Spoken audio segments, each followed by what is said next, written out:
కేటీఆర్ను arrest చేస్తున్నారా, ఏం చేయబోతున్నారు?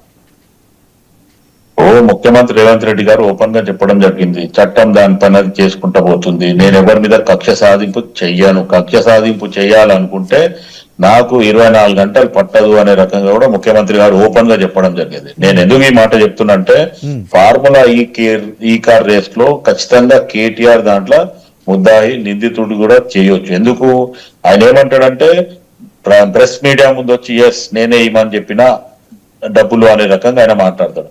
కానీ అదే అఫిడవిట్ పరంగా ఆలోచిస్తే నాకు సంబంధం లేదు, అటు అధికారులు దాంట్లో నిర్ణయం తీసుకోవాలి, అధికారులు చేసిన తప్పిదము అనే రకంగా మళ్ళీ రెండో మాట మాట్లాడతాడు. అంటే కేటీఆర్ ద్వంద్వ వైఖరి ఇది చేస్తుండు, మేఘపోతు గాంభీరం చేస్తుండు. ఎందుకంటే ఆయన మాట్లాడే ఇంకా కూడా ఆ బచ్చగాని స్టైల్ పోలే కేటీఆర్ కి. నేను ఇప్పటి వరకు ఈ రోజు కేసీఆర్ కూడా ఆత్మ విమర్శన చేసుకుంటుండే. ఎందుకంటే